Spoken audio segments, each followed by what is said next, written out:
তো thank you.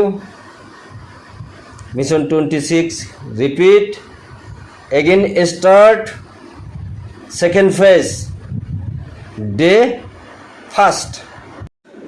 Mission 26-এর first ফেজটা তো দেখলেন। হ্যাঁ, ফার্স্ট ফেজে প্রোগ্রেস হয়েছি আমি, প্রোগ্রেস।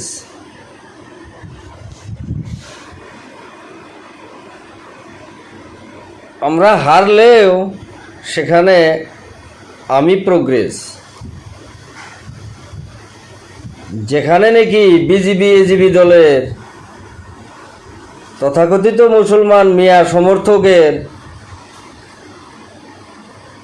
মুখে বিজিবির নাম উচ্চারণ হতো না গ্রামে গঞ্জে, ঠিক আছে, লজ্জা পাইতো, লজ্জা করতো, লজ্জা, ভয় পাইতো। তাই 2-4 জন যে জয়েনিং ছিল আগের, সেগুলো নাম মাত্রেই ছিল, এটাই বাস্তব। তারা বোঝেও নাই, জানেও না যে আমরা বিজিবিতে কেন জয়েন করলাম, এটাও জানে না।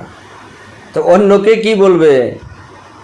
কিছু থাকলে সে বলবে না, তারা জানে না, তারা সাহস পায় না, তারা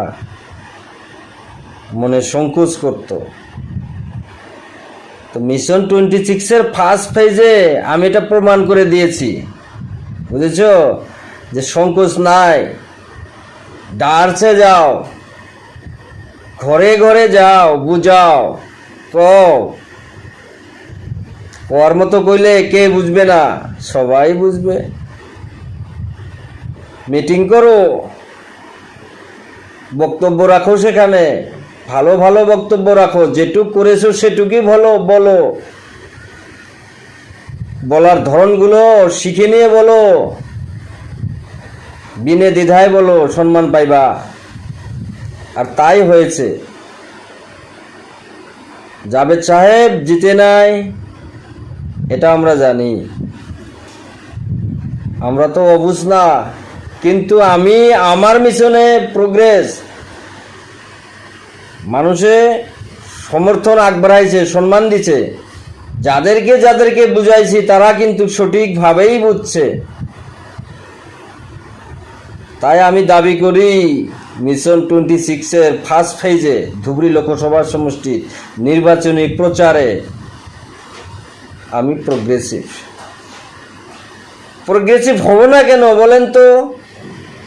আমি তো আপনাদের কাছে খালি হাতের সমর্থন চাই নাই, কিছু দিতে যাচ্ছিলাম। গিভ অ্যান্ড টেক বলতে পারেন, এইভাবেই যাচ্ছিলাম, এইভাবেই আমার প্রচার নিয়ে চাচ্ছিলাম আপনাদের কাছে। আর আপনারা বুঝতে অল্প কঠিন হয়েছে, এটা আমি মানি, বুঝতে কঠিন হওয়াটা স্বাভাবিক। একটা আইডিওলজি ফুলফিল হতে যাচ্ছে, সেই আইডিওলজিটা ধরার জন্য কিছু সময়ের প্রয়োজন, আর সময়টা 2026 পর্যন্ত আছে। কিন্তু এটা আমি শিওর দিছি আপনাদেরকে যে আমি কিন্তু খালি হাতে আপনাদের কাছে মিশন 26-এর ফার্স্ট ফেজে ধুবড়ী লোকসভা সমষ্টিত যাই নাই, কিছু নিয়ে গেছিলাম।